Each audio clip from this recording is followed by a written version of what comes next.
আওয়ামী লীগ এখন বাংলাদেশে অপ্রাসঙ্গিক। গণঅভ্যুত্থানের মধ্য দিয়ে যে রাজনৈতিক দলের পতন হয়, সেই রাজনৈতিক দলের উপযোগিতা ফুরিয়ে যায় বলেই হচ্ছে গণঅভ্যুত্থান সংগঠিত হয়। এই দলটিকে ফিরিয়ে আনার যারা বৈধতা উৎপাদন করছে, তারা মূলত আগুন সন্ত্রাসের পক্ষে বৈধতা উৎপাদন করছে, তারা মূলত হচ্ছে বুলেটের পক্ষে বৈধতা উৎপাদন করছে। আমরা দেখেছি যে টকশোতে বিভিন্নভাবে যারা আওয়ামী লীগের লেসপন্সার ছিল, যারা আওয়ামী লীগের সুবিধাভোগী ছিল, যারা পেইড কিছু ইন্টেলেকচুয়াল আছে, বুদ্ধিজীবী আছে পেইড, যাদেরকে ভাড়ায় খাটানো যায়, এইসব মানুষ তারা আওয়ামী লীগের পক্ষে এতদিন বৈধতা উৎপাদন করেছে। কিন্তু গত 2 দিনের কার্যক্রমে বুঝে যাওয়া উচিত যে আওয়ামী লীগ কখনোই গণমানুষের দল ছিল না। এই যে আগুন সন্ত্রাস, জ্বালা পোড়াও, এগুলো কারা করেছিল অতীতে এবং বর্তমানে কারা করেছে, এটি সুস্পষ্ট হয়ে গিয়েছে গত 2 দিনের কার্যক্রমে।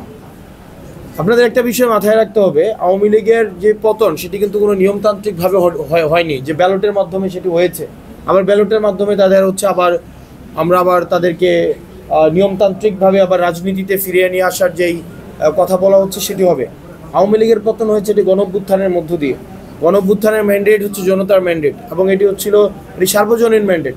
তো সেই জায়গাতে গণঅভ্যুত্থানের মধ্য দিয়ে যে রাজনৈতিক দলের পতন হয়, সেই রাজনৈতিক দলের উপযোগিতা ফুরিয়ে যায় বলেই হচ্ছে গণঅভ্যুত্থান সংগঠিত হয়। সেই রাজনৈতিক দলের নীতি আদর্শ যখন জন আকাঙ্ক্ষার বিরুদ্ধে যায়, তখনই গণঅভ্যুত্থান সংগঠিত হয়।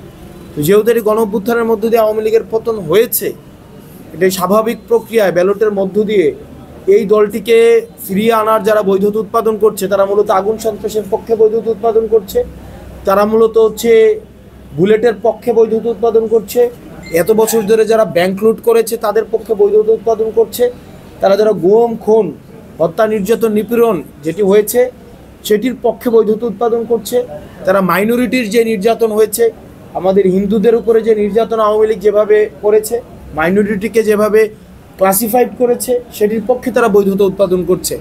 তো সেজন্য যারা ফেসিবাদ বিরোধী ক্রিয়াশীল যে রাজনৈতিক দলগুলো রয়েছে, সেই রাজনৈতিক দলগুলোর ঐক্যবদ্ধ হওয়ার কোনো বিকল্প নেই। সেটির মধ্য দিয়ে আসলে আওয়ামী লীগের উপযোগিতা বাংলাদেশে যে বিনষ্ট হয়ে গিয়েছে, উপযোগিতার যে আর কোনো অবকাশ নেই, সেই জিনিসটি হচ্ছে তখন স্পষ্ট হবে।